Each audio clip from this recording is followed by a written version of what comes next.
حرم کی خاک پر سر ہے، بڑی سرکار میں پہنچے مقدر یاوری پر ہے، نہ ہم آنے کے لائق تھے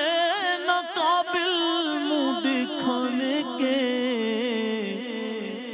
مگر تیرا کرم بندہ نوازو بندہ پرور ہے، جو حیبت سے رکے مجرم تو رحمت نے کہا بڑھ کر، چلے آؤ چلے آؤ یہ گھر رحمان کا گھر ہے، یہ زمزم اس لیے ہے جس لیے اس کو پیے کوئی، اسی زمزم میں جنت ہے، اسی زمزم میں کوثر ہے، اسی زمزم میں جنت ہے، اسی زمزم میں کوثر ہے، حسن حج کر لیا کعبے سے آنکھوں نے ضیا پائی، چلو دیکھیں وہ بستی جس کا رستہ دل کے اندر ہے، حضور کعبہ حاضر ہے، حرم کی خاک پر سر ہے، بڑی سرکار میں پہنچے مقدر یاوری سبحان اللہ سبحان اللہ، حاضر ہے حاضر ہے حاضر ہے ہم، حاضر ہے حاضر ہے حاضر ہے ہم، میرے اللہ حاضر ہے حاضر ہے حاضر ہے ہم، حاضر ہے حاضر ہے حاضر ہے ہم، لبیک اللہم لبیک لبیک لبیک اللہم لبیک لبیک لا شریک لک لبیک ان الحمد والنعمت ان الحمد والنعمت لک والملک لا شریک لک، حاضر ہے حاضر ہے حاضر ہے ہم، حاضر ہے حاضر ہے حاضر ہے ہم، لائقے حمد و ثنا تیرے سوا کوئی نہیں، سننے والا عاصیوں کی التجا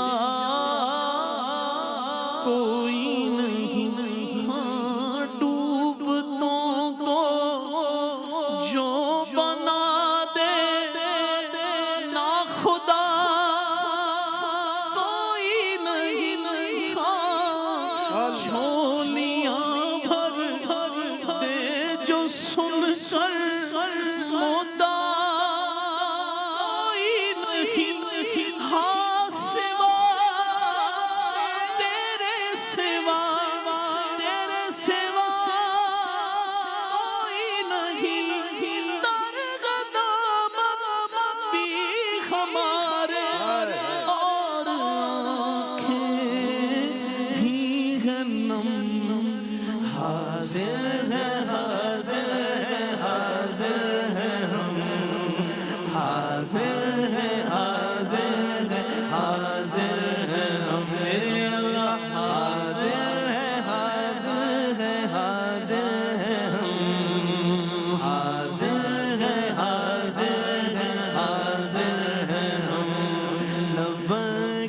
اللہم لبیک لبیک لا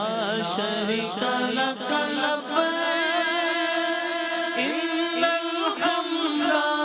والنعمت ان الحمد والنعمت لک والملک لا شریک لک حاضر ہے حاضر ہے حاضر ہے حاضر ہے حاضر ہے ہم یہ شرف کے آدمی اللہ کے گھر جائے گا یہ شرف کے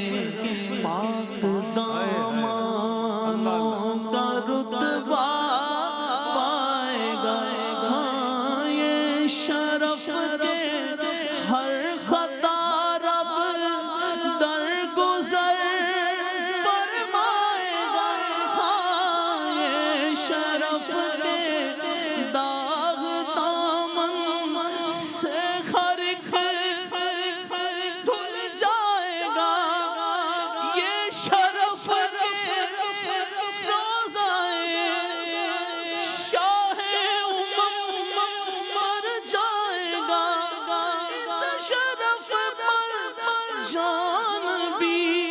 قربان کر دے تو ہے کم حاضر ہے حاضر ہے حاضر ہے ہم حاضر ہے حاضر ہے حاضر ہے ہم میرے اللہ حاضر ہے حاضر ہے حاضر ہے ہم حاضر ہے حاضر ہے حاضر ہے ہم لبیک اللہم لبیک لبیک لبیک اللہم لبیک لبیک لا شریک لک لبیک ان الحمد والنعمت ان الحمد والنعمت لک والملک لا شریک لک حاضر ہے حاضر ہے حاضر ہے ہم حاضر ہے حاضر ہے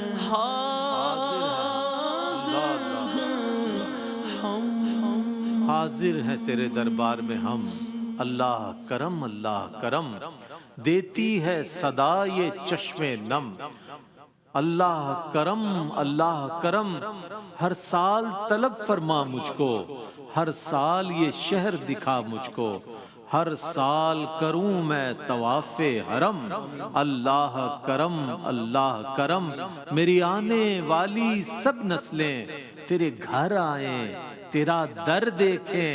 میری آنے والی سب نسلیں تیرے در آئیں تیرا گھر دیکھیں اسباب ہوں ان کو ایسے بہم اللہ کرم اللہ کرم اللہ کرم اللہ کرم اللہ کرم اللہ کرم ناظرین محترم اس وقت میدان عرفات جتنے حجاج ہیں جتنی خواتین ہیں وہاں پر سب کی زبانوں پر یہی کلمہ بلکہ فضا میں یہی کلمہ جاری و ساری ہوگا اور وہاں جتنے وجود موجود ہیں سب یہی کہہ رہے ہوں گے کہ اللہ کرم اللہ کرم اللہ کرم فرما دے اپنا فضل فرما دے آج کا دن بہت بڑا دن ہے بڑا مبارک دن ہے اور آج کے دن ہم خطبہ حجۃ الوداع کے حوالے سے بھی بات کر رہے ہیں تو خطبہ حجۃ الوداع میں جب ہم دیکھتے ہیں تو اس میں مساوات اور اخوت کا ایک ایسا عملی ایک ثبوت ملتا ہے حجاج کو کہ وہ غور کرتے ہیں کہ یہ تو ہم پانی تو اس برانڈ کا پیتے ہیں اپنے ملک میں، کپڑا ہم اس برانڈ کا استعمال کرتے ہیں، خوراک ہم اس نوعیت کی کھاتے ہیں، لیکن لیکن وہاں پر تو یہ ہے کہ امیر ہے یا غریب ہے، خاک پر پڑا ہوا ہے، خاک نشی نظر آتا ہے، اس کے سر پر وہاں کی خاک نظر آتی ہے، اس کے چہرے پر وہاں کی خاک نظر آتی ہے۔ یہ خاک بڑی نورانی ہے، یہ تو نصیب والوں کو نصیب ہوتی ہے۔ تو اس حوالے سے ہم بات کریں گے کہ خطبہ حجۃ الوداع میں انسانی مساوات کے حوالے سے جو نبی مکرم نور مجسم سید عالم صلی اللہ تعالیٰ علیہ وآلہ وسلم نے جو ارشاد فرمایا، وہ ارشادات کیا ہے، اس کی روشنی میں کچھ فرمایا۔ رئیس بھائی، آج جب دنیا میں فکری جو نشو و نما ہوئی، انٹلیکچوئل گروتھ ہوئی، تو آج ہمیں ریئلائزیشن ہوتی ہے کہ رسول اللہ علیہ الصلاۃ والسلام نے اس وقت میں جو فرمایا، آج اس کے پہلو سامنے آ رہے ہیں ہمارے۔ یعنی جس طرح انسان عقلی اور فکری ترقی کر رہا ہے تو اس کے سامنے نئی ڈائمنشن صاحب علیہ الصلاۃ والسلام کے فرامین کی سامنے آ رہی ہیں۔ رسول اللہ علیہ الصلاۃ والسلام نے فرمایا کہ یا ایھا الناس ان ربکم واحد، کہ اے لوگو تمہارا رب ایک ہے۔ آگے فرمایا الا لا فضل لعربی علی عجمی ولا لعجمی علی عربی ولا لاحمر علی اسود ولا لاسود علی احمر الا بالتقوی۔ اللہ اللہ، آگے رسول اللہ علیہ الصلوۃ والسلام نے تقوی کو معیار بنا کر فرما دیا کہ یہ ڈسکریمنیشن ایکسیپٹڈ نہیں ہے اسلام میں۔ اب یہاں پر میں ایک بڑی اہم بات کو نا کلیئر کرنا چاہوں جی گا، فرمائیے۔ وہ یہ ہے کہ عام طور پہ جب اس کو ہم ایکول کرتے ہیں اور اس کا ترجمہ کرتے ہیں ایکویلٹی سے، تو ایک مغرب کا تصور ایکویلٹی بھی ہے، اور وہ اس سے جینڈر ایکویلٹی کو اور فیمنزم کی بات کرتے ہیں۔ میں یہاں پر اس چیز کا رد کرنا چاہوں گا کہ تاریخ انسانی کے اندر جس وقت میں عورت کے وجود کو سب سے زیادہ خطرہ تھا، سب سے زیادہ انسیف تھی عورت، اس وقت میں آ کر عورت کو کسی نے بچایا تو فیمنزم نے نہیں، اللہ کے دین نے بچایا۔ اللہ کے دین نے رسول اللہ علیہ الصلوۃ والسلام نے اپنی ذات سے مثال قائم کی ایکویلٹی دے کر۔ آپ علیہ الصلوۃ والسلام نے خود اپنے عمل سے اس چیز کو ختم کروایا کہ جب بیٹیوں کو زندہ دفنا دیا جاتا تھا تو اللہ کے دین نے بچایا، رسول نے بچایا، کوئی ازم اس وقت اس طرح کا موجود نہ تھا۔ اور آج بھی اگر اس وجود کو کوئی تحفظ دے سکتا ہے تو وہ اللہ کا دین ہے۔ یہاں پر جب ہم ایکویلٹی کو سامنے لاتے ہیں نا رئیس بھائی، تو پرابلم یہ ہوتی ہے کہ دیکھیں شریعت مطہرہ میں ایکویلٹی کا تصور ہے ان ٹرمز آف جسٹس۔ بالکل، تو برابری از اکول ٹو انصاف، یعنی ہم یہ مانتے ہیں کہ جو اللہ رب العزت نے طے کر دیا بظاہر برابر نہ بھی نظر آئے تو وہ برابر ہی ہے، تو بھی برابر ہے۔ واہ، بالکل برابر ہے، کیونکہ وجہ یہ کہ ہم شریعت میں سرنڈر کرنے کے پابند ہیں۔ ہماری جو ایکویلٹی کی کانسیپشن ہے، فاؤنڈیشن وہی پر ہے، اور جو مغرب کی کانسیپٹ اور فاؤنڈیشن ہے وہ عقل اور ریزننگ کے اوپر ہے۔ اسی وجہ سے جینڈر ایکویلٹی کے فریم میں اگر کوئی دیکھتا ہے تو کہتا ہے وراثت میں معاملہ جدا کیوں ہے بھائی، یہ تو سمجھ میں نہیں آ رہے۔ تو آج اگر بچہ نوجوان ویسٹ کے جینڈر ایکویلٹی کو کانسیپٹ کو پڑھ کر دین کو دیکھے گا تو اس کو دین سمجھ میں نہیں، وہ کنفیوز ہو جائے گا۔ تو آج یہ بتانے کی ضرورت ہے کہ ہمارے جتنے بھی نظریات ہیں بنیادی طور پہ سرنڈر پر کھڑے ہوتے ہیں۔ یعنی ہم یہ کہتے ہیں کہ ہماری عقل بہت بڑی نعمت ہے اللہ رب العزت کی، لیکن عقل کی لمیٹیشن ہے، وہ ہر معاملے میں اپنا حق اور باطل کا فیصلہ نہیں کر سکتی۔ تو ہم یہ کہتے ہیں کہ اس عقل کو بھی جو بنانے والا ہے وہ فیصلہ کرے گا کہ عقل کے لیے بھی کیا بہتر ہے۔ تو بنیادی طور پہ بندہ مومن صرف اپنا سر نہیں جھکاتا، اپنی عقل کو بھی جھکا دیتا ہے۔ تو یہ وہ صحابہ کرام کا پیمانہ تھا کہ وہ یہ دیکھتے تھے کہ بھائی رسول اللہ علیہ الصلوۃ والسلام نے اگر کچھ عطا کر دیا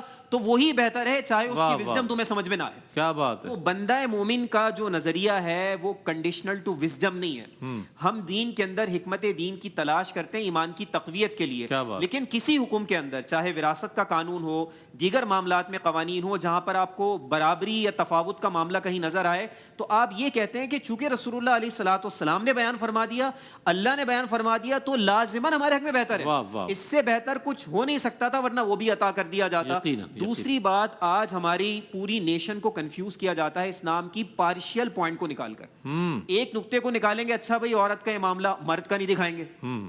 یا مرد کا دکھائیں گے تو عورت کے معاملے کو ادھر آپ یہ سمجھے کہ ہائڈ کر دیں گے، تو پدر شاہی کی باتیں شروع کر دیں گے۔ کیوں ہوتا ہے؟ کیونکہ اسلام کی تعلیمات آپ کو سمجھ میں آئیں گی جب ساری تعلیمات کو ایک جگہ نقطے پر لا کر سمجھیں گے۔ اس کو کہتے ہیں کنیکٹنگ دا ڈاٹس۔ تو آج اس وقت میں اہمیت اس بات کی ہے، ضرورت اس بات کی ہے کہ ہم اسلام کی تعلیمات کو مجموعی طور پر پیش کریں کہ دیکھیں جہاں پر عورت کا یہ مقام ہے، مرتبہ ہے، تو یہاں پر مرد کی ذمہ داریاں دی گئی ہیں۔ تو جب یہ پوری پکچر ہم 360 ڈگری میں سامنے لائیں گے تو پھر بندے کو پتہ چلے گا کہ اس سے بہتر مذہب اور دین تو کوئی ہو ہی نہیں سکتا۔ اور اسی وجہ سے اللہ رب العزت نے فرمایا کہ آج کے دن میں نے تمہارے لیے نعمتوں کو پورا فرمایا، دین کو مکمل کیا۔ اسلام کو تمہارے لیے بطور دین منتخب فرما لیا، اس سے بہتر کوئی راستہ ہو نہیں سکتا۔ تو آج کے دور میں ہمیں ریشنل بیسس کے اوپر کمپیریزن کر کے جسٹیفائی کر کے دین کو پریزنٹ کرنے کی ضرورت ہے۔ کیا کہنا ہے، عقلی توجیحات کی بنیاد پر بہت سے سوالات اٹھائے جاتے ہیں کہ یہ میل ڈومینیٹنگ سوسائٹی ہے جناب، اس میں تو مردوں ہی کے حقوق ہیں، فیمنزم کے حوالے سے بہت ساری باتیں ہوتی ہیں، لیکن نبی کریم علیہ الصلوۃ والسلام نے جو ہمیں تعلیمات دی ہیں، جو منشور دیا ہے، اگر اس کو دیکھ لیں تو اس میں تو خواتین کو کا بڑے حقوق بیان کیے گئے ہیں، اور آپ علیہ الصلوۃ والسلام نے عملی طور پر اپنی زندگی میں اس بات کا ثبوت دیا کہ عورت کو جو مقام اور مرتبہ آپ علیہ الصلوۃ والسلام نے عنایت فرمایا، اس کے بعد آج ہر صورت، ہر رشتے کے تحت عورت جو ہے وہ قابل احترام ہے، نظر آتی ہے۔ اچھا، ہم آگے بڑھ رہے ہیں۔ میں تو ابھی تک اس حصار میں ہوں جو خاور نقشبندی نے پڑھ دیا کلام۔ اللہ تعالیٰ لاکھوں کروڑوں رحمت نازل فرمایا الحاج ذوالفقار علی حسینی رحمۃ اللہ علیہ پر، کہ جنہوں نے ایسا کلام پڑھا کہ جب بھی پڑھا جاتا ہے ان کی ضرور یاد آتی ہے، پھر ان کا پڑھا ہوا جو بھی پڑھتا ہے اس کے لیے بھی دعائیں نکلتی ہیں دل سے کہ کیا یہ اچھا کلام ہے، سبحان اللہ۔ اب ہم بڑھتے ہیں، خطبہ حجۃ الوداع کا ایک اور پہلو ہے، تو وہ ہے معاشی اصلاحات کے حوالے سے۔ مفتی ابو بکر صاحب کیا فرمائیے گا؟ نبی کریم علیہ الصلوۃ والسلام نے زندگی کا کوئی گوشہ تشنا نہیں چھوڑا، ہر گوشے میں ہمیں رہنمائی عطا فرمائی، اور ہر طریقے اگر ہم اس کو فالو کریں تو ہمارے لیے تو دنیا اور آخرت میں دونوں میں بھلائی ہے۔ تو کیا فرمائیے گا معاشی جو اصلاحات ہیں اکنامیکل سائڈ پہ، کیا فرمائیے گا؟ بسم اللہ الرحمن الرحیم۔ دیکھیں، فیملی ویلیوز کی بات کریں تو ہمیں خطبۃ الوداع کے جو ہے وہ یعنی خطبہ کے اندر جو ہے وہ اسلام فیملی ویلیوز بھی ہمیں نظر آتی ہیں، پولیٹیکل سسٹم بھی ہمیں نظر آتا ہے، ہمیں جو ہے وہ ایک انسان کا رب کے ساتھ جو تعلق ہے وہ کیسا ہونا چاہیے یہ بھی ہمیں نظر آتا ہے، اور ایک معاشرہ کیسے آپریٹ کرتا ہے، ایک معاشرے میں جو اکنامک سسٹم ہے، اکنامک ویلیوز کیا ہوں گی، وہ بھی حضور علیہ الصلوۃ والسلام نے بالتفصیل جو ہے وہ اپنی پوری زندگی مبارکہ میں بیان کی، اور اس کو جو ہے وہ آپ نے اس کی توجہ جو ہے وہ اس خطبے کے اندر بھی آپ نے جو ہے وہ توجہ دلائی۔ ایک معاشرے کا جو ایک معاملہ یعنی اکنامک سسٹم کی اگر ہم بات کریں تو آج بھی پورے ورلڈ کا اکنامک سسٹم جو ہے وہ سود پر چلتا ہے، اور یہ سود کتنی بڑی نحوست ہے، اس کے کتنے نقصانات ہیں۔ حضور علیہ الصلوۃ والسلام نے اس خطبہ مبارکہ کے اندر یہ بات بیان کی، اور آپ نے فرمایا کہ جتنے زمانے جاہلیت کے سود تھے میں سارے سودوں کو ختم کرتا ہوں، اور سب سے پہلے حضرت عباس بن عبد المطلب یعنی اپنے چچا، ان کے جو سود ان کی طرف نکلتے تھے وہ آپ نے ختم فرمائے۔ ایک بات یہ سمجھ آتی ہے، حضرت عباس، دیکھیں یہ کوئی اس طرف نہ جائے کہ حضرت عباس رضی اللہ تعالیٰ عنہ سود لیا کرتے تھے، پہلے وہ اس سسٹم کے اندر رائج تھا ایک معاملہ، جی بالکل، اور اس سے پہلے جو ہے اسلام نے اس کی ممانعت بیان نہیں کی تھی۔ اب جب اسلام نے ممانعت بیان کر دی تو پھر سرکار علیہ الصلوۃ والسلام نے بطور مثال سب سے پہلے اپنے چہیتے چچا کو آگے کیا اور کہا ان کی طرف اگر کسی کے سود نکلتے ہیں تو میں سب سے پہلے وہ معاف کرتا ہوں۔ یہاں سے ایک بہت اہم پہلو کی طرف میں توجہ دلانا چاہوں گا، وہ یہ کہ جب عمراء، وزراء، جو آپ کے سسٹم آف گورننس کو میں جو موجود لوگ ہیں، جو لیڈ کر رہے ہوتے ہیں، آپ کے جو گورنمنٹ میں موجود ہوتے ہیں، وہ قانون بناتے ہیں تو وہ قانون لوگوں کے لیے بنایا جاتا ہے، عوام کے لیے بنایا جاتا ہے، لیکن ہمیں یہ بات نظر آتی ہے کہ وہ لوگ اس قانون سے اپنے آپ کو ایگزمپٹ کر رہے ہوتے ہیں، یا اپنے لیے انہوں نے ایسے لوپ ہولز نکالے ہوئے ہوتے ہیں کہ وہ خود اس قانون سے اپنے آپ کو بچا لیتے ہیں۔ حضور علیہ الصلوۃ والسلام نے مثال کے ساتھ اس چیز کو لیڈ کیا، اور آپ نے کہا کہ جب ایک قانون بنا دیا تو سب سے پہلے میں نے اپنے ہی چچا کے حوالے سے جو ہے یہ بات بیان کی، تاکہ لوگوں کو یہ میسج ملے کہ حضرت عباس رضی اللہ تعالیٰ عنہ کی طرف اگر کسی کا سود نکلتا تھا وہ تو معاف ہے، تم پر اگر تمہاری طرف کسی اور کا سود نکلتا ہے تو تم اسے بھی معاف کرو۔ حضور علیہ الصلوۃ والسلام نے اپنے چچا کو آگے کیا۔ اسی طرح جب آپ نے زمانے جاہلیت کے خون قصاص کے معاملات جو نکلتے تھے، جب وہ معاف فرمائے تو سب سے پہلے اپنے ایک رشتہ دار کی جو ہے وہ آپ نے مثال پیش کی۔ تو یہاں سے یہ بات سمجھ آتی ہے کہ قانون کو جب آپ نے بیان کیا تو قانون کی امپلیمنٹیشن اپنی زندگی مبارکہ سے اور اپنی ذات مبارکہ سے آپ نے جو ہے وہ سامنے رکھ کے دکھائی۔ اسی طرح آپ دیکھیں اس دور کے اندر سلیوری تھی اور جو ہے وہ غلامی کا سسٹم تھا۔ اب وہ اتنا رچا بسا ہوا تھا اس دور کے اندر کہ فوراً سے اس کو ختم کرنا ممکن نہیں تھا۔ آپ دیکھیں مسلمان جو ہے جب اسلام آیا تو اس دور میں لوگ شراب پینے کے عادی تھے اور شراب پیا کرتے تھے، تو شراب جو ہے وہ ان کو بہت زیادہ اس کی عادت تھی، اس کے اندر ایڈکشن بھی ہے، انٹاکسیکیشن بھی ہے۔ اسلام نے فوراً سے اس چیز کو ختم نہیں کیا، آہستہ آہستہ آہستہ اس پہ قیودات لگاتے ہوئے 34 ہجری کے اندر جو ہے وہ شراب کو مکمل طور پر مسلمانوں کے لیے حرام قرار دے دیا گیا۔ اس وقت تک مسلمانوں کی شراب پینے کی عادت بالکل کم ہو چکی تھی، ان کے اوپر وقت کی قید لگا دی گئی تھی، لیکن سلیوری کا سسٹم جو ہے وہ اس معاشرے میں رچا بسا ہوا تھا، بہت زیادہ رائج تھا۔ تو اسلام نے اس سلیوری کے سسٹم کو ختم تو کیا، لیکن آہستہ آہستہ اور بالترتیب اور بتدریج اس سسٹم کو ختم کیا. پہلے جو ہے وہ حضور علیہ الصلوۃ والسلام نے کفارے کے طور پر غلام آزاد کرنے کی جو ہے وہ بیان کیا کہ اگر کوئی روزے کا کفارہ ہے تو غلام آزاد کرو, قسم کا کفارہ ہے تو غلام آزاد کرو. غلام آزاد کرنے کے حوالے سے بھی جو ہے وہ حضور علیہ الصلوۃ والسلام نے جو ہے وہ آپ دیکھیں بہت سارے فضائل بیان کیے. صحابہ بکثرت غلام آزاد کرتے تھے, لیکن معاملہ یہ تھا کہ غلام جو ہے وہ آپ سے درجے میں جو ہے وہ نیچے ہی, درجے میں جو ہے وہ لوور ہے. تو حضور علیہ الصلوۃ والسلام نے اس خطبے کے اندر جو ہے وہ غلام کے حقوق کو بھی باقاعدہ بیان کیا کہ یہ جو غلام ہے یہ تمہارے جو ہے وہ تمہاری ذمہ داری بنتی ہے, ان پر ضرورت سے زیادہ بوجھ نہیں ڈالو, ان کے رائٹس کا خیال کرو. آج میں اور آپ اگر دیکھیں نا, جب ہم سود کی بات کریں, غلامی کے سسٹم کی بات کریں, بظاہر ہمیں جو ہے وہ سلیوری ورلڈ میں نظر نہیں آتی اس طریقے سے جیسے اس دور میں تھی. اب سلیوری جو ہے وہ ریڈیکیٹ ہو چکی ہے. سود جو ہے وہ ہمیں پورے ورلڈ میں نظر آتا ہے. حضور علیہ الصلوۃ والسلام نے اس دور میں اس کو ختم کیا, لیکن بانڈڈ لیبر کے فارم میں, بانڈیج لیبر جیسے ہم کہتے ہیں, برک کل انڈسٹریز جو ہے, اس فارم میں آج بھی ہمیں جو ہے وہ سلیوری کا ایک ایسا سسٹم نظر آتا ہے کہ لوگوں کو قرضہ دیا جاتا ہے, اتنا بھاری قرضہ ان کو دیا جاتا ہے, اس پر ایسا بھاری سود کا مطالبہ کیا جاتا ہے کہ وہ لوگ اس قرضے کو ادا کرنے کی طاقت نہیں رکھتے, تو ان کو پھر جو ہے وہ زندگی بھر کے لیے غلام بنا لیا جاتا ہے, ان سے طرح طرح کے کام لیے جاتے ہیں. یہ ماڈرن سلیوری ہے, بانڈیج لیبر آج کے دور میں اس کو ماڈرن سلیوری کی ایک ٹائپ کہی جاتی ہے. پھر پوری دنیا اگر ہم دیکھیں نا تو پوری دنیا کہیں نہ کہیں ورلڈ سسٹمز جو ہے, ہمارا ملک ہو, دیگر ممالک ہو, وہ سود کی اس نحوست میں پھنسے ہوئے ہیں کہ جو ہے وہ ہم نے جو قرضہ لیا ہوا ہے اس پر بھاری رقم سود کی ادا کرنی ہے. آج آپ ورلڈ کو اٹھا کے پڑھیں, امریکہ یا دیگر معاشرے جو ہیں جہاں پر کریڈٹ کارڈ کے حوالے سے اگر آپ پڑھیں تو کریڈٹ کارڈ ڈیٹ میں کتنے زیادہ لوگ ہیں, اور وہ ڈیٹ میں پھنستے رہتے ہیں, اور ایک وقت ایسا آتا ہے کہ وہ اس میں اتنا زیادہ پھنس جاتے ہیں کہ اب اس دلدل سے باہر نکلنے کا کوئی رستہ ان کو نظر نہیں آتا. اسلام نے بہت پہلے ہی اس چیز کی جو ڈس ایڈوانٹیجز ہیں, اس کی جو نحوست ہے وہ بیان کیا, اور حضور علیہ الصلوۃ والسلام نے واضح طور پر اس کے حوالے سے احکام ارشاد فرمائے. آخر میں ایک بات اگر ہم دیکھیں اکنامک سسٹم کے حوالے سے, تو سرکار علیہ الصلوۃ والسلام نے یہ بات بھی بیان فرمائی کہ جو شخص اپنے بھائی کا مال جھوٹی قسم سے ہتھیائے وہ اپنا ٹھکانہ جہنم میں بنا لے. یعنی اسلام جو ہے نا وہ زبان پر چلتا ہے, مسلمان کی زبان سے جھوٹ نہیں نکلنا چاہیے. مسلمان وہ ہوتا ہے کہ جو جھوٹ نہیں بولتا. حضور علیہ الصلوۃ والسلام کی ایک حدیث مبارکہ آپ سے سوال ہوا کہ کیا مسلمان جو ہے بزدل ہو سکتا ہے؟ آپ نے فرمایا مسلمان میں بزدلی کی علامتیں پائی جا سکتی ہیں, اس میں جو ہے وہ دیگر حوالے سے یعنی کنجوسی اس کے اندر پائی جا سکتی ہے. لیکن آپ سے جب پوچھا گیا کہ کیا مومن مسلمان جھوٹا ہو سکتا ہے, تو آپ نے فرمایا مومن مسلمان جھوٹا نہیں ہو سکتا. تو آپ دیکھیں سرکار کیا فرما رہے کہ جو کسی مسلمان کا مال ہتھیائے جھوٹی قسم دے کر مال خرید لے, جھوٹی قسم دے کر اس کو مال ناقص مال عیب دار مال اسے بیچ دے, تو وہ اپنا ٹھکانہ جہنم میں بنا لے. ہمارے اکنامک سسٹم کے اندر, مارکیٹ سسٹم کے اندر کتنا زیادہ آپ دیکھیں یہ چیز رائج ہے کہ ہم کوئی چیز خریدتے ہیں, سامنے والا قسمیں اٹھا رہا ہوتا ہے اور جو ہے وہ کہتا ہے کہ نہیں قسم کو اٹھا کے میں کہہ رہا ہوں, سامنے والا مسلمان بھی ہے بظاہر اور جو ہے وہ حضور علیہ الصلوۃ والسلام کا نام لینے والا بھی ہے, لیکن جھوٹ بول رہا ہے. ہمیں آج حجت الوداع کے اس خطبے سے یہ سبق بھی لینا چاہیے کہ اگر کوئی ایسی معاملہ مارکیٹوں میں رائج ہے تو اس کو ختم کرنے کی کوشش کرنی چاہیے, اور یہ کمی اگر ہمارے اندر ہے تو ہم اس کو دور کریں تاکہ ہم جو ہے وہ اس جو وعید بیان کی جا رہی ہے اس سے بچیں. اسی طرح آپ یہ دیکھیں کہ سرکار علیہ الصلوۃ والسلام نے اس خطبے کے اندر یہ بھی ارشاد فرمایا کہ تمام کا حقوق بیان کر دیا گیا ہے, جس کا جو حق ہے وہ بیان کر دیا گیا ہے, اس لیے اب وارث کے حق میں جو ہے وصیت جاری نہیں ہوگی.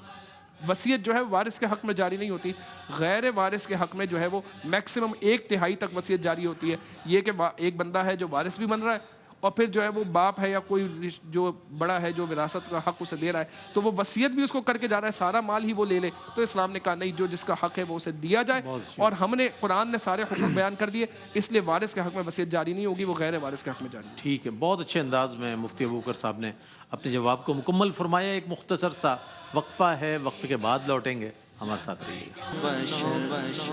میں حاضر ہوں, میں حاضر ہوں, اے رب ملائک و جن و بشر. میں حاضر ہوں, میں حاضر ہوں, خدمت میں تیری شرمندہ نظر. میں حاضر ہوں, میں حاضر ہوں, حاضر ہوں, حاضر ہوں, حاضر ہوں, میں حاضر ہوں, حاضر ہوں, حاضر ہوں, حاضر ہوں.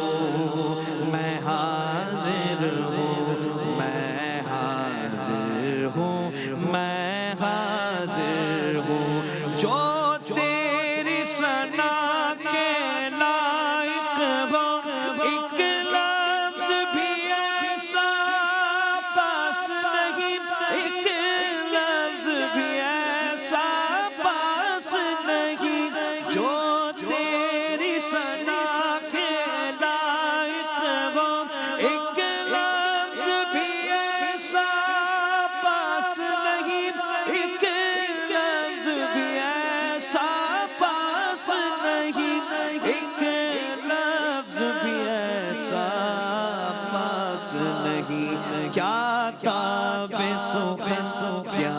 عرض ہنر میں حاضر ہوں میں حاضر ہوں حاضر ہوں حاضر ہوں حاضر ہوں میں حاضر ہوں حاضر ہوں حاضر ہوں حاضر ہوں میں حاضر ہوں میں حاضر ہوں میں حاضر ہوں قطرے کی نگاہ حیران پر دریا کی حقیقت کیسے کھلے دریا کی حقیقت کیسے کھلے کھلے کھلے دریا کی حقیقت کیسے کھلے میں جانتا ہوں یہ بات مگر میں حاضر ہوں میں حاضر ہوں حاضر ہوں حاضر ہوں حاضر ہوں میں حاضر ہوں حاضر ہوں حاضر ہوں حاضر ہوں میں حاضر ہوں میں حاضر ہوں حاضر ہوں میرے چاروں طرف ہے دروازے میرا سرمایہ کچھ اندازے میرا سرمایہ کچھ اندازے میرا سرمایہ کچھ اندازے مجھ بے خبر کو بخش خبر میں حاضر ہوں میں حاضر ہوں حاضر ہوں حاضر ہوں حاضر ہوں میں حاضر ہوں میں حاضر ہوں میں حاضر ہوں سبحان اللہ سبحان اللہ سبحان اللہ. کیا ہی خوبصورت انداز میں قاری محسن قادری نے اپنا پڑھا ہوا کلام پیش کیا اور بہت اچھے انداز میں. یہی ہے اس کا مطلب کہ لبیک اللہم لبیک، حاضر ہوں میں حاضر ہوں اے میرے رب میں حاضر ہوں. اس اعتبار سے ہمارا جو موضوع ہے ہم اس پر لوٹتے ہیں دوبارہ، اور خطبہ حجۃ الوداع میں نبی کریم صلی اللہ علیہ وآلہ وسلم نے ملازمین کے ساتھ جو حسن سلوک ہے ماتحتوں کے ساتھ. آج ہم یہ دیکھتے ہیں ہمارے معاشرے میں یہ بہت ہے کہ ہمارے برابر کا کوئی آدمی آ جاتا ہے تو ہم بڑی انکساری، بڑے درجے کا کوئی آ جائے، برابر کا آ جائے تو پھر اس سے اس طرح کا سلوک، اور کوئی ہم سے اگر کسی عہدے میں کم ہے تو پھر ہم بڑے جارے ہو جاتے ہیں. کیا فرمائے گا نبی کریم علیہ السلام نے ملازمین اور خواتین کے حوالے سے یہ بات ہوئی، کیا ان کے ساتھ کیسا ہمارا حسن سلوک ہونا چاہیے؟ اس سے پہلے کہ میں آپ سے جواب لوں، ہمارے ساتھ اس وقت ٹیلی فون لائن پر بہت ہی ممتاز و معروف عالم دین اور ماشاءاللہ بہت ہی عمدہ انداز میں قرآن و حدیث کی روشنی میں پوری دنیا میں آپ کے پیغامات جاتے ہیں، اور ہر سال میں دیکھتا ہوں ماشاءاللہ حج بیت اللہ کی سعادت حاصل کرتے ہیں. اللہ تعالیٰ تعمر یہ سعادت ان کے حصے میں لکھے اور یہی سعادتیں آپ کو اور ہم سب کو بھی نصیب فرمائے. میری مراد ممتاز و معروف عالم دین حضرت علامہ مفتی محمد سہیل رضا امجدی صاحب سے ہے، جو کہ اس وقت میدان عرفات میں ہیں. میں آپ کا خیر مقدم کروں گا. السلام علیکم ورحمۃ اللہ وبرکاتہ. وعلیکم السلام ورحمۃ اللہ وبرکاتہ. جی مفتی صاحب کیا کہیے گا؟ بہت پہلے سب سے پہلے تو بہت مبارکباد آپ کو کہ آج آپ کو حج کا رکن اعظم نصیب ہوا، میدان عرفات نصیب ہوا، خطبہ حج آپ نے سنا، اللہ اکبر، ظہر اور عصر آپ نے پڑھی وہاں پر ملا کر، اور اس وقت ہم آپ لوگوں کو دیکھ رہے ہیں، یعنی کہ ایک بہت بڑے ہجوم کو دیکھ رہے ہیں، بہت بڑے اجتماع کو دیکھ رہے ہیں، جو ایک مثال ہے پوری دنیا کے لیے. یعنی مسلمانوں کا سب سے بڑا اجتماع جو ہے وہ آج نظر آ رہا ہے. کیا کہیے گا اس اجتماع کے حوالے سے اور وہاں کی کیفیات کے حوالے سے؟ جی رئیس بھائی جزاک اللہ خیر، اور تمام ARY QTV کے ناظرین و سامعین کی خدمت میں، اور جتنے علماء یہاں پر تشریف فرما ہیں اور آپ کی خدمت میں السلام علیکم ورحمۃ اللہ وعلیکم السلام ورحمۃ اللہ وبرکاتہ۔ اور اس وقت میں کچھ عرض کرنے کے اتنا قابل نہیں ہوں جی یقیناً، اور یہاں پر میں یہ دیکھتا ہوں کہ حج جو ہے جہاں پر مسلمانوں کی اجتماعیت کا مظہر ہے بے شک، کہ یہاں پر آپ دیکھیں کہ بیت اللہ میں صف بصف جب مسلمان ایک امام کے پیچھے کھڑے ہوتے ہیں تو دیکھنے والے پر ایک رعب طاری ہوتا ہے، بے شک، بے شک، وہ مسلمانوں کی اجتماعیت دکھتی ہے۔ ہوں، اور یہ میدان عرفات کہ جہاں پر ہر سال حجاج کرام خوش نصیب ہائے ہائے، حاضر ہوتے ہیں اللہ اللہ، اور ملینز افراد ایک وقت میں جب جمع ہوتے ہیں تو مسلمانوں کی اجتماعیت الحمدللہ سامنے آتی ہے۔ بے شک، اور میں یہ دعا کرتا ہوں کہ اللہ تعالیٰ یہ جو اجتماعیت کے مظاہر ہیں ان کے صدقے میں اللہ تعالیٰ ہم تمام مسلمانوں کو ایک ہونے کی توفیق نصیب آمین فرمائے۔ آمین آمین۔ دوسرا یہ ہے کہ میدان عرفات میں یہ جب حج کے لیے مسلمان آتے ہیں تو آپ یہ دیکھیں کہ حالت احرام میں 2 سفید چادریں ہیں، تو یہ پورا سفر ہمیں موت کے سفر کی یاد دلاتا اللہ ہے اللہ اللہ، کہ ہمیں ایک دن اکیلا اسی طرح کفن میں ملبوس اللہ تعالیٰ کی بارگاہ میں حاضر ہونا ہے۔ اور تیسرا جو کہ اس وقت ہماری نظروں کے سامنے ہے، رئیس بھائی ہر سال دیکھتا ہوں کہ مسلمان چاہے وہ امیر ہو غریب ہو کوئی بھی ہو، یعنی آپ یوں دیکھیں کہ میدان عرفات میں ایک حالت میں ایک لباس میں سفید 2 چادروں میں ملبوس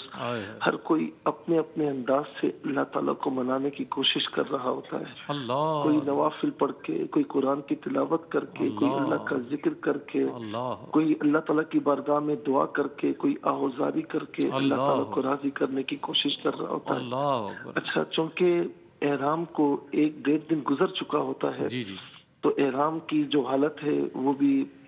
پراگندی ہوتی ہے، جسم میں چپچپاہٹ ہوتی ہے، جی جی بالکل، داڑھی کے بالوں کو ہاتھ لگائیں تو مٹی مٹی محسوس ہوتی ہے۔ انسان بعض اوقات اپنے آپ سے اس وقت تھوڑا سا وہ ہو رہا ہوتا ہے کہ یار میں کتنا میلا ہو چکا ہوں، لیکن خدا کی قسم اللہ تعالیٰ کو یہ حالت بڑی پسند ہے۔ نبی صلی اللہ تعالی علیہ وسلم کی بارگاہ میں صحابہ کرام نے عرض کی یا رسول اللہ حاجی کیسا ہونا چاہیے؟ تو فرمایا کہ الشعیف الطفل، پراگندہ بال پراگندہ حال ہونا چاہیے۔ فرمایا کہ عرض کی حج کیسا ہونا چاہیے؟ فرمایا کہ العج والسج، کہ زور زور سے لبیک کہنے والا ہونا چاہیے اور قربانی خوب خون بہا کر ہونی چاہیے۔ اور میں آخری بات یہ عرض کروں گا کہ وسیم رئیس بھائی اس وقت آپ دیکھیں آپ کو اسکرین پر نظر آ رہا ہوگا کہ میدان عرفات میں سبب کا ہجوم ہے، بالکل بالکل، اور پراگندہ حال پراگندہ بال اللہ کی بارگاہ میں حاضر ہے تو اللہ تعالیٰ فرشتوں سے فرماتا ہے اے میرے فرشتوں یہ کیوں آئے ہیں؟ حالانکہ وہ جانتا ہے وہ کیوں آئے ہیں، جی جی جی، کیوں آئے ہیں، یہ یہاں پر کیوں جمع ہیں، کیا کر رہے ہیں؟ تو فرشتے عرض کرتے ہیں مولا یہ دنیا کے کونے کونے سے آ کر تیری رضامندی حاصل کرنے کی کوشش کر رہے ہیں، تیری مغفرت کا حصول کر رہے ہیں۔ تو اللہ رب العالمین فرماتا ہے کہ فرشتوں گواہ رہنا میں نے ان سب کی مغفرت فرما دی۔ سبحان اللہ، تو ظاہر ہے کہ وقوف عرفہ کوئی ایک لمحے کے لیے بھی کر لے اللہ تعالیٰ اسے حج عطا فرما دیتا ہے۔ تو آج حاجی ہو چکے ہیں جتنے بھی یہاں پر حاضر ہیں، اللہ تعالیٰ اس حج کے صدقے میں ہم سب کی مغفرت فرمائے۔ مفتی صاحب لائن پر رہیے گا، کل میری ایسی کسی صاحب سے بات ہو رہی تھی، میں نے کہا مفتی صاحب سے جب میں ظاہر ہے آن لائن بات کرتا ہوں تو الگ ہوتی ہے، لیکن آف کیمرہ ہم جب بات کر رہے تھے تو مفتی صاحب نے ایک بڑی کمال بات کہی، ماشاءاللہ بہت اچھی کی ہے۔ تو انہوں نے کہا کہ رئیس بھائی ایام حج میں یہاں رہا نہیں جاتا۔ اللہ اکبر، یہ ایک محبت ہے ان مقامات سے کہ آپ کی کہ آپ کو اللہ تعالیٰ ہر سال ماشاءاللہ یہ سعادت عطا فرمائے۔ میں بہت شکریہ ادا کروں گا قبلہ مفتی محمد سہیل رضا امجدی صاحب آپ کا، اور آپ کے ساتھی جتنے بھی اور جتنے ہمارے ARYQ TV سے اور عالم اسلام کی جتنے حجاج ہیں، آج ماشاءاللہ آپ کو حج نصیب ہوا، آج حج کا رکن اعظم نصیب ہوا، بہت بڑی بات ہے۔ ہمیں اپنی خصوصی دعاؤں میں یاد رکھیے گا اور اپنے پورے سفر میں ہمیں دعاؤں میں یاد رکھیے گا۔ اللہ تعالیٰ آپ کو جزائے خیر عطا فرمائے اور آپ کی تمام عبادات اپنی بارگاہ میں قبول و منظور فرمائے۔ آئیے لوٹتے ہیں اپنے سوال کی جانب، اور ہمارے ساتھ مفتی سید زیغم علی شاہ صاحب گردیزی موجود ہیں۔ میں یہ عرض کر رہا تھا کہ خطبہ حج میں آپ علیہ الصلوۃ والسلام نے ماتحتوں کے ساتھ اور خواتین کے ساتھ حسن سلوک کا جو حکم فرمایا ہے حدیث مبارکہ میں، کس طرح آتا ہے جی جو خطبہ حج میں؟ فرمائیے جی رئیس بھائی، یقیناً آپ صلی اللہ تعالیٰ علیہ وآلہ وسلم نے اس خطبے میں بطور خاص خواتین کے ساتھ حسن سلوک اور نرمی اور شفقت اور پیار محبت کی تاکید فرمائی، اور فرمایا کہ یہ اللہ تعالیٰ کی باندیاں ہیں جنہیں اللہ تعالیٰ نے تمہارے ماتحت فرما دیا ہے اور تمہارے زیر دست فرمایا ہے، ان کے معاملات میں اللہ رب العالمین سے ڈرو۔ یعنی ان کے ساتھ اگر خدا نہ خواستہ کوئی ناچاکی یا کوئی اس طرح کا اعتدال سے ہٹا ہوا کوئی معاملہ ہوا، ظلم و زیادتی ہوئی، تو دنیاوی طور پر تو اگرچہ ان کی حیثیت کمزور ہے تمہارے سامنے، یہ تمہارا کچھ بگاڑ نہیں سکتی، تمہارا مقابلہ نہیں کر سکتی، ایک نسبت بیان فرمائی کہ اللہ کی باندیاں ہیں، اور ان کے معاملے میں فرمایا کہ تم اللہ رب العالمین سے ڈرو۔ یعنی آج اگر تم نے اعتدال سے ہٹ کے کوئی معاملہ کیا اور انصاف سے ہٹ کے کوئی معاملہ کیا تو اللہ تعالیٰ کی بارگاہ میں پیش ہونا ہے۔ آپ صلی اللہ تعالیٰ علیہ وآلہ وسلم کی پوری حیات طیبہ میں ہم دیکھیں، حضور کی سب سے آخری جو وصیت تھی وہ خواتین سے متعلق ہے۔ یعنی جب حضور اس دنیا سے تشریف لے جا رہے ہیں تو حضرت فضل بن عباس جب کان لگا کر حضور کے لبھائے مبارک سے 3 حضور کی وصیت ہے حضور نے فرمائی، اور ان کو جب سماعت کیا تو پہلا فرمایا کہ نماز کی تاکید فرمائی گئی، نماز کی تلقین فرمائی، دوسرا فرمایا کہ اپنے ملازمین کے ساتھ احسان کرنا ہے، تیسرا فرمایا کہ عورتوں کے ساتھ، بیویوں کے ساتھ احسان کرنا ہے، اور اس کو بہترین فرد کی ایک نشانی حضور نے قرار فرمائی، فرمایا کہ خیرکم خیرکم لأہلی انا خیرکم لأہلی، یعنی فرمایا کہ سب سے بہترین وہ ہے کہ جو اپنے اہل و عیال کے ساتھ بہتر ہو۔ باہر تو جا کر ہر کوئی شخص معاشرے میں جیسا اس کے ملنے جلنے والے معاملات ہوتے ہیں تو سب کے ساتھ خندہ پیشانی سے وہ ملتا ہے، اور ایک اخلاق اور لحاظ و مروت کا وہ ایک نمونہ بن کر سامنے لوگوں کے آتا ہے، لیکن اصل جو اس کا اندر کا انسان ہے اور اس کی اصل جو اخلاقی حالت ہے اور جو اس کی جو کردار اور تربیت ہے وہ ماتحت افراد کے سامنے کھل کے سامنے آتی۔ تو آپ نے فرمایا کہ تم اپنے گھر والوں کے ساتھ، اپنے اہل و عیال کے ساتھ جو بہتر ہے وہ معاشرے کا بہترین فرد ہے، اور ملازمین سے متعلق آپ صلی اللہ تعالی وسلم کی تاکیدات ہمیں ملتی ہیں۔ حضور نے اس قدر تاکید فرمائی کہ جو تم کھاؤ ان کو کھلانا، جو تم پہنو ان کو پہناؤ، اور ان کی طاقت سے زیادہ ان سے کام نہ لو۔ ایک صحابی رسول تو جب آپ صلی اللہ تعالی وسلم نے ان کو اس کیفیت میں ملاحظہ کیا نا کہ اپنے غلام پر تھوڑا سختی کا مظاہرہ کر رہے تھے، تو حضور نے فرمایا کہ اللہ تعالیٰ تم سے زیادہ، تم پر اس سے زیادہ اللہ تعالیٰ تم پر اختیار رکھتا ہے، یعنی جس طرح اللہ تعالیٰ نے تمہیں اس ملازم پر اختیار عطا فرمایا ہے، کئی گنا اللہ رب العالمین اس سے بڑھ کر تم پر اختیار رکھتا ہے۔ تو ایسا نہ ہو کہ جس طرح تم اس کی غلطیوں کو درگزر نہیں کر رہے، معاف نہیں کر رہے، اللہ رب العالمین تمہاری غلطیوں سے درگزر فرمانا بند فرما دے اور اللہ تعالیٰ تمہیں معاف نہ فرمائے۔ تو اس لیے حضور کی تمام تر تعلیمات بطور خاص خطبہ حجۃ الوداع مظلوموں کے ساتھ، ماتحت افراد کے ساتھ، خواتین کے ساتھ، ملازمین کے ساتھ احسان کی تاکید فرماتا ہے، اور کامل ترین ہمارے لیے نمونہ ہے، دنیا اور آخرت کی عزت کا ایک باعث۔ کیا کہنے، بہت اچھے انداز میں آپ نے ارشاد فرمایا۔ میری خواہش ہے کہ انشاءاللہ ایک کلام بھی شامل ہو، اس سے پہلے ایک سوال اور اس کا مختصر جواب، اور کلام کے بعد دعا ہوگی انشاءاللہ۔ میدان عرفات سے ہاتھوں کو اٹھائے ہوئے ہمارے ایک ممتاز عالم دین موجود ہیں، انشاءاللہ ان کی دعا پر ہم آپ سے رخصت لیں گے۔ میں شرجیل احمد خان صاحب سے یہ جاننا چاہوں گا کہ شرجیل بھائی یہ بتائیے گا کہ خطبہ حجۃ الوداع میں دعوت و تبلیغ کے حوالے سے، دین کی تبلیغ کے حوالے سے نبی کریم علیہ السلام کی کیا فرامین ہے، اس پر روشنی ڈال دی۔ رئیس بھائی، حجۃ الوداع کے خطبے کی جو کلوزنگ ہے نا وہ بھی امپیکٹفل ہے، اور یہ تبلیغ و دعوت والی جو بات ہے نا کلوزنگ پہ آ رہی ہے۔ آج کے دور میں سائیکالوجی آف لرننگ پڑھائی جاتی ہے نا، اس کا پریکٹیکل اپلیکیشن آپ دیکھیں رسول اللہ علیہ السلام کے خطبے کے متن کے اندر۔ آپ علیہ الصلوۃ والسلام نے صحابہ کرام سے سوال کیا، یہ بتاؤ کہ جب اللہ پوچھے گا میرے بارے میں تو تم کیا جواب دو؟ اللہ اکبر۔ صحابہ کرام نے یک زبان ہو کے کہا، نشہد انک قد بلغت وادیت ونصحت، یا رسول اللہ ہم گواہی دیتے ہیں کہ بے شک آپ نے اللہ کا پیغام ہم تک پہنچا دیا، ہم گواہیں اس پر۔ سبحان اللہ، سبحان اللہ۔ دوسری بات یہ کہ آپ نے امانت کو ادا فرما دیا، تیسرا خیر خواہی اور نصیحت کا حق ادا فرما دیا۔ اس کے بعد دیکھیں رسول اللہ علیہ الصلوۃ والسلام نے شہادت کی داعی اس سے بڑھ کر اور کیا، سبحان اللہ، اور وہ داعی اعظم ہے، وہ تو داعی اعظم ہے۔ اللہ اکبر، ایویڈنس سامنے آ گیا۔ تو رسول اللہ علیہ الصلوۃ والسلام نے سننے کے بعد اپنی شہادت کی انگلی آسمان کی طرف اٹھائی، اللہ، اس کے بعد اسی انگلی کا اشارہ لوگوں کی طرف کرتے ہوئے آپ نے فرمایا، اللہم اشہد اللہم اشہد 3 مرات، اے اللہ گواہ رہنا، اے اللہ گواہ رہنا، اے اللہ گواہ رہنا۔ یہ آپ دیکھیں کلوزنگ ہے. اس کے بعد آپ علیہ الصلوۃ والسلام کی ایک اور جو اس میں حدیث کا ٹکڑا آتا ہے نا, وہ جو پہلو ہے وہ آپ دیکھیں. آپ علیہ الصلوۃ والسلام نے فرمایا فَلْيُبَلِّغِ الشَّاهِدُ مِنْكُمُ الْغَائِبَ. اب جتنے لوگ یہاں پر ہیں تو جو نہیں ہے ان تک پہنچا دو. آپ کلوزنگ لائن سنیں رئیس بھائی سائیکالوجی آف لرننگ پہ, فَرُبَّ مُبَلَّغٍ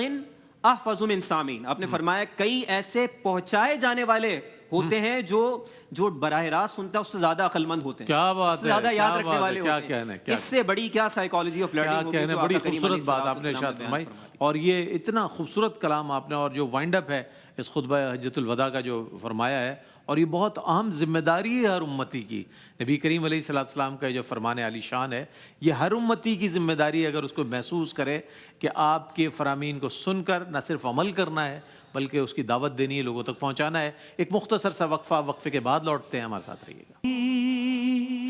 نوا سنتا ہے التجا سب کی, خدا سنتا ہے ہم کے بندے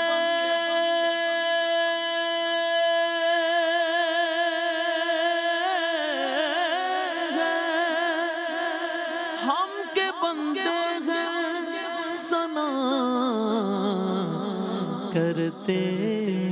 ہیں تو کہ خالق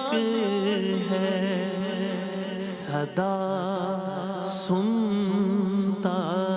ہے. میں بندہ عاصی ہوں, خطا کار ہوں مولا. میں بندہ عاصی ہوں, خطا کار ہوں مولا. لیکن تیری رحمت کا طلبگار ہوں مولا. میں بندہ عاصی ہوں. بابا ساغ امید میری تیرے کرم سے, بابا ساغ امید میری تیرے کرم سے.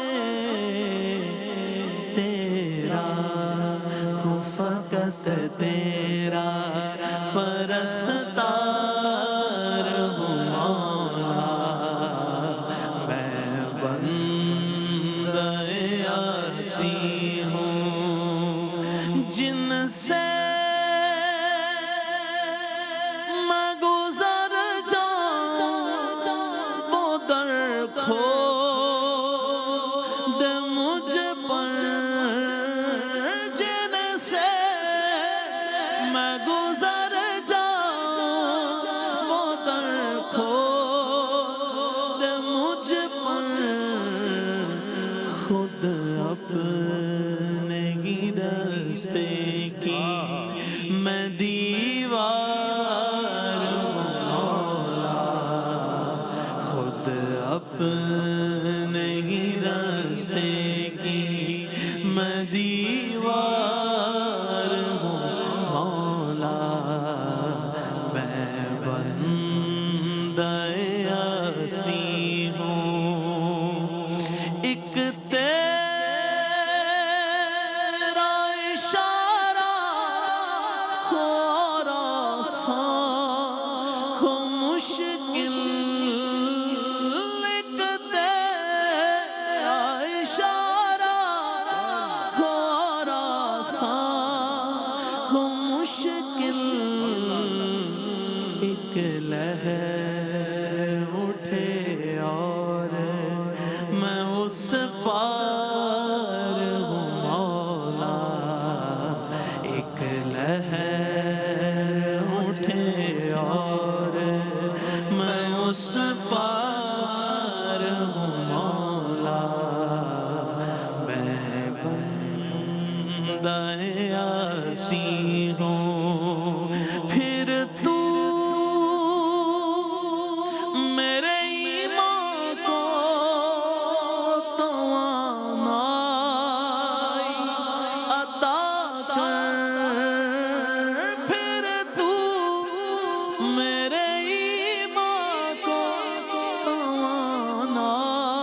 برسوں نہیں صدیوں سے میں بیمار ہوں مولا، میں بندہ عاصی ہوں، خطا کار ہوں مولا، میں بندہ عاصی ہوں۔ سبحان اللہ، سبحان اللہ، سبحان اللہ۔ یہ اعتراف ضروری ہے، انسان خواہ کسی بھی کیفیت میں ہو، کسی مقام پر ہو، اس بات کا اعتراف ضروری ہے کہ پروردگار میں بندہ عاصی ہوں، تو بڑا غفور رحیم ہے، ہمارے گناہوں کو معاف فرمانے والا ہے، ستار العیوب ہے، ہماری عیب پوشی فرمانے والا ہے۔ ان الحمد والنعمت لك والملك لا شريك لك لبيك اللهم لبيك لبيك لا شريك لك لبيك ان الحمد والنعمت لك والملك لا شريك لك لبيك اللهم لبيك لبيك لا شريك لك لبيك